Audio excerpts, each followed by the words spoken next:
मैं विमलेश आर्य, प्रधान आर्य समाज घंटाघर भिवानी।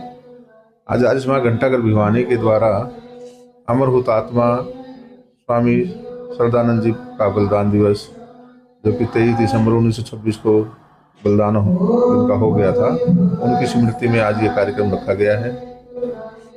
स्वामी श्रद्धानंद जी ने कल्याण मार्ग का पथिक जो पुस्तक लिखी है, आत्मकथा लिखी है, वो बताते हैं कि किस प्रकार से एक कीचड़ में पड़ा हुआ व्यक्ति एक उच्च श्रेणी के सूर्य की तरह तप करके पूरे राष्ट्र को, पूरे समाज को एक नई दिशा दे सकता है। उन्होंने गुरुकुल पद्धति का संचालन किया।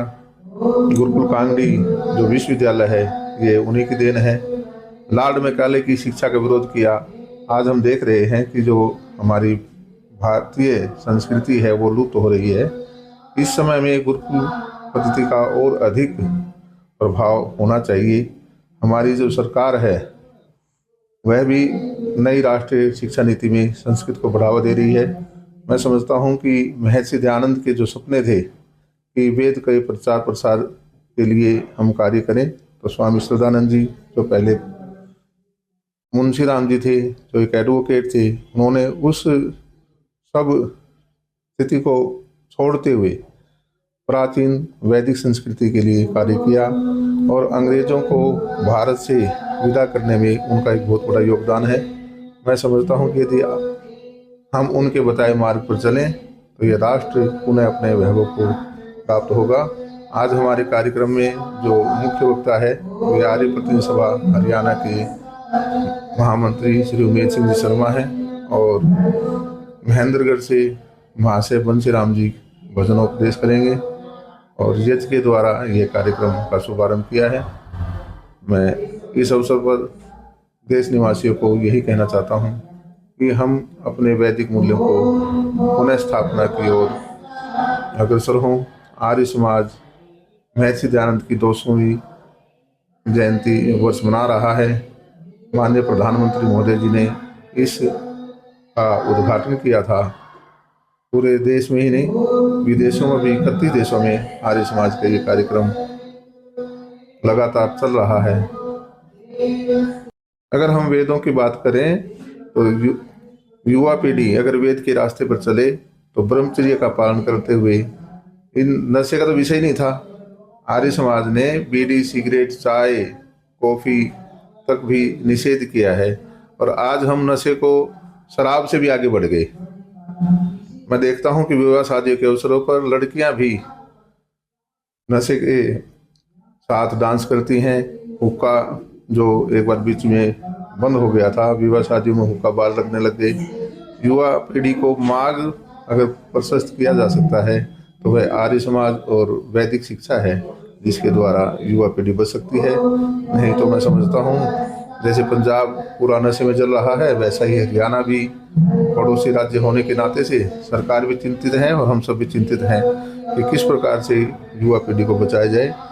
ब्रह्मचर्य का पालन करके, व्यायाम से अपने शरीर को मजबूत बना करके वैदिक शिक्षा से ही संभव हो पा रहा। आज भिवानी के घंटाघर चौक पर अपने आर्य समाज मंदिर में स्वामी श्रद्धानंद जी की बलिदान दिवस की याद में आज ये प्रोग्राम किया गया है।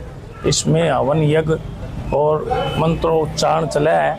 इसमें मुख्य रूप से मैं एक बात बताना चाहता हूँ कि स्वामी श्रद्धानंद जी ने जो इस हमारे भारतवर्ष में कायाकल्प किया, उसमें सबसे मुख्य अछूते जो लोग थे उनको दोबारा से धर्म परिवर्तन जिन्होंने किया था, दोबारा से अपने धर्म में लाना।